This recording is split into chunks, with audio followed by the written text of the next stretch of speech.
BYU and Utah.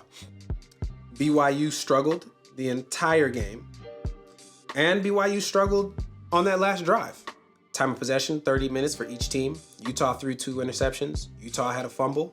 Utah was still winning this game because Utah was making plays on defense. Utah was making plays in the secondary.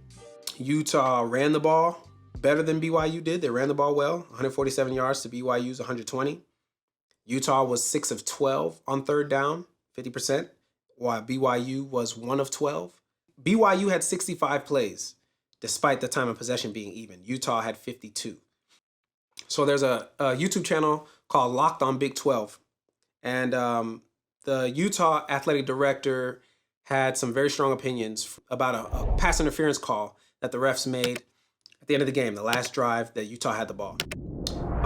Personally, before I even get into the video, personally, it was a bad call. Period, point blank. I don't care what anybody has to say. Very bad call. The refs have way too much power because these refs have the power to change a game. Now, with that being said, I've said this in previous videos.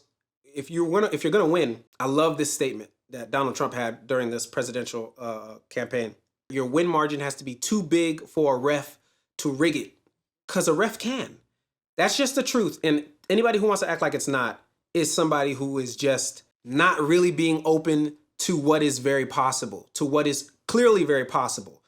There's so many documented stories about how refs cheat for the sake of a parlay, for the sake of the fact that they bet on that game in particular, maybe because they got paid out. I personally feel like the refs cheated because BYU is a great story. They're one of the few undefeated teams left. They make the Big 12 look good. And the fact that they're undefeated makes them look like an undisputed college football playoff team who should get a first round bye. And I think that gives the Big 12 something to stand on. I think it gives them something to negotiate as it pertains to money, as it pertains to playoff bids, as it pertains to the way your conference looks compared to the SEC and the Big 10. So do I think that the powers from up high reached out and said, hey, man, we can't have BYU losing this game? It's a little weird to suggest that somebody's calling from wherever the Big 12 conference is headquartered to say this to the referees.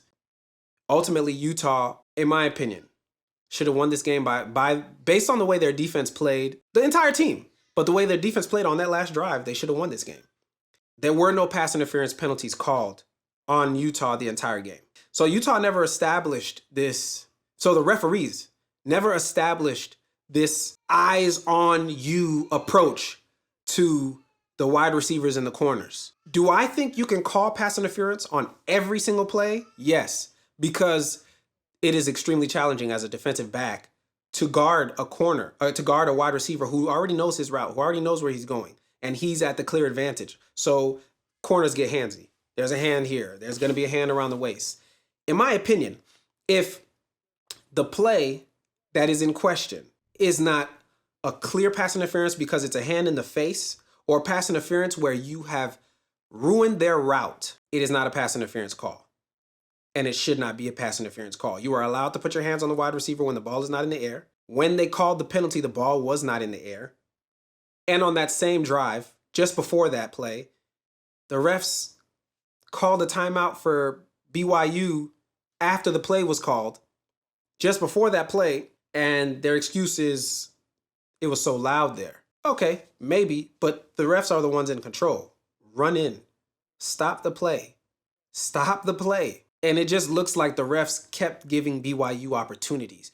And the offense has the advantage. Yes, a fumble can happen. Yes, an interception can happen. But all that stuff was happening already throughout the entire game. I mean, BYU didn't have any turnovers. But I'm just saying the fact that BYU struggled happened through the entire game. You only need one drive to get a score. And they were down just 2 points. So they had everything they needed. They had the opportunity that they needed. And the miracle was set up for them to win this holy war game. I think the refs put the game in BYU's advantage. And I don't think it's going to matter anyways at the end of the day. I don't think BYU makes it to the college football, to the Big 12 championship game undefeated. That's just my truth. That's how I see this. BYU got Kansas coming up, and then Arizona State, and then Houston. They beat the hell out of Kansas State. Nobody helped them do that. Kansas State made that happen by them playing so bad over the course of a bad 6 or 7 minute stretch and BYU taking advantage of it. BYU has some very talented players. I'm not sitting here trying to say that they don't deserve to have won any of the games that they've won. Not what I'm saying. But I do see BYU losing a couple of these games. First of all, the fact that you are winning games the way you just won that one is going to hang over your head throughout the week. And BYU had this same kind of scare. They almost lost to Oklahoma State just 2 weeks before this, October 18th. They won that game 38-35.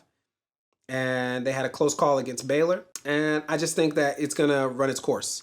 Kansas is finally playing better.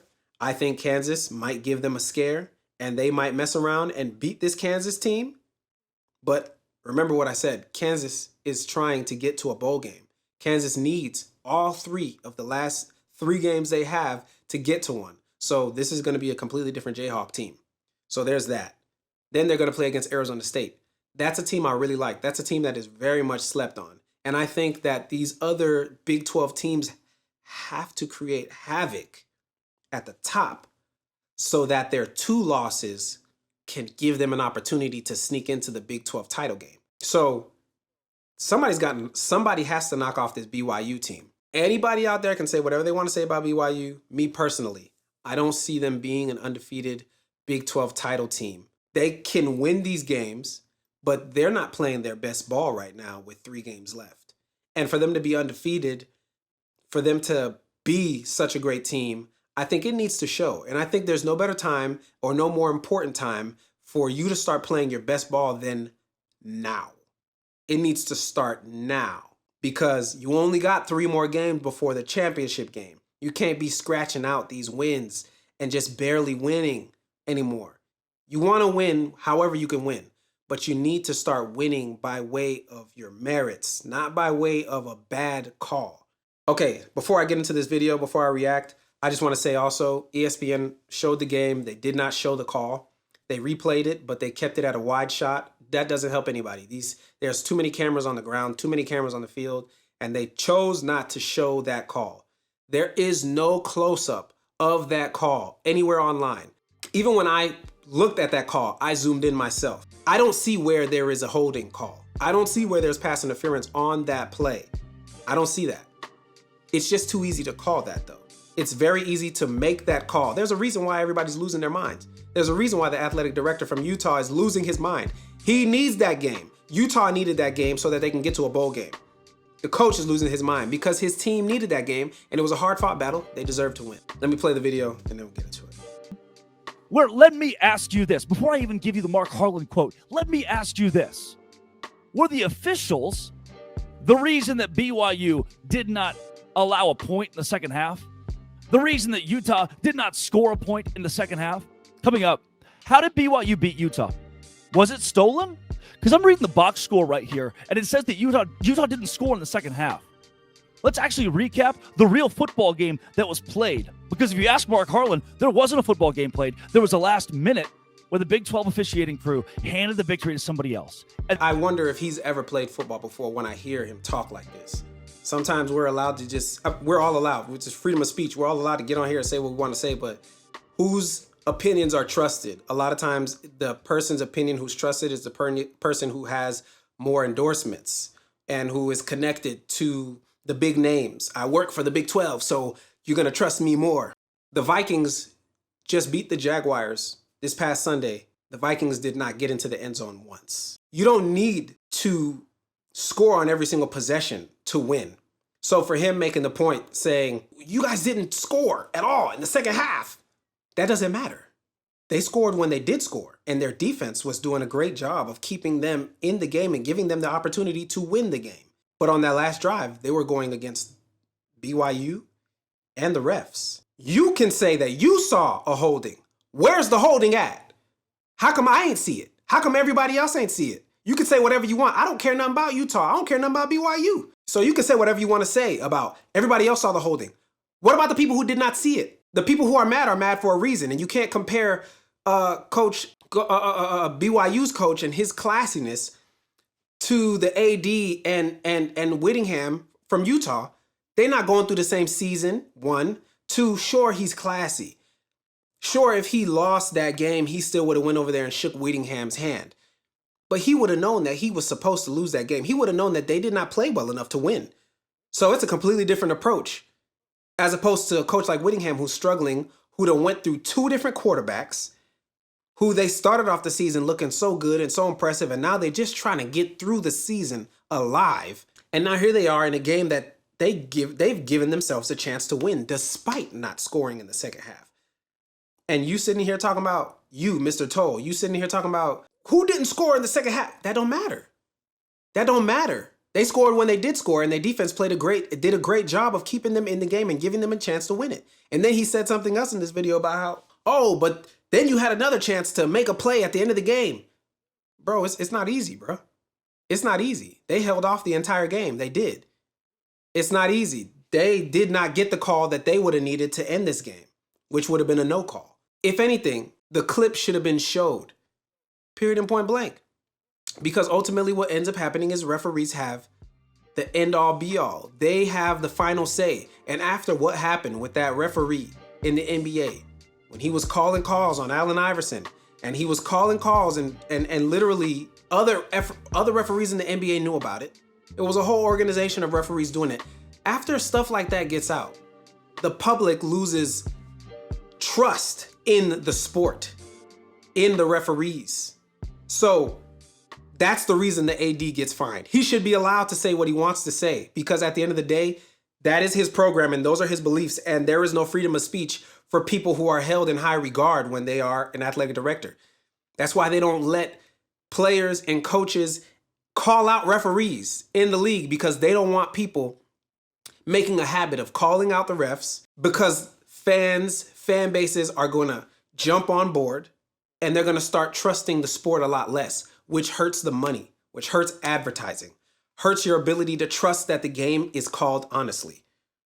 But referees shouldn't be the ones making all these calls at the end of the game. It should be about the players making the plays. I didn't see that wide receiver have something to do with why Retzloff wasn't able to get the ball to that wide receiver. That's not what happened. And there were other wide receivers on the field, so why wasn't anybody else open? Since you want to ask dumb questions, I'm going to ask one too. Why wasn't anybody else open? Why didn't anybody else get open? Why didn't Retzloff find somebody else? Why didn't Retzloff find a way to complete the pass to somebody? Anybody. I can ask dumb questions too. So just because you have the word Big 12 in the title of your show, just because they maybe support you and you're maybe endorsed in some way, shape, or form, doesn't mean that you're asking the right questions. And just because Brock Osweiler, who is a quarterback, said, yeah, that's a pass interference, that don't mean it's a pass interference either. Quarterbacks can be very biased when it comes to what they expect to be called as far as pass interference. So you don't really get to make that call either. The ref made the call, period and point blank. So at the end of the day, it's hearsay. But I can call it just like you could call it. I play DB and I play quarterback. I played DB when I went to college. As far as I'm concerned, DBs and the pass interference call on DBs, it's abused. The game is set up so that the offense can win. Period and point blank. Yes, there are calls that are called on the defense. There are calls that are called on offense, but the game is set up for the offense to win. Games are just more exciting when it's 45-42 and everybody's just throwing the ball all across the field. Those games are just more exciting. The fans are just more into it. But I don't agree with his take on there. And I don't agree with the fact that the AD is not allowed to call out the referees. I don't agree. I think people should be able to point a finger at the referees because refs do need to be held accountable. Who the hell is holding them accountable? And I think that coaches should be able to challenge one call. You get a challenge flag for certain plays, certain things that happen. Coaches should get a challenge for one call. I think that would be fair because I think there needs to be a way to hold referees accountable, because if there is not, referees become the end-all be-all if it ain't too big to rig. That's my take on BYU and Utah. I think BYU should have lost that game. I think it's nice and cute that they got to win that game. And I will be front and center to see how they perform against Kansas and Arizona State. I already know right now they're going to be favored to beat Arizona State. I will put my money on Arizona State. I don't have no apps to bet on games. I haven't been betting on games for I don't know how long. I'm going to bet on that one. You heard it here. First and only here have you heard it. Because ain't nobody else talking about this. And they damn sure ain't talking about it like this.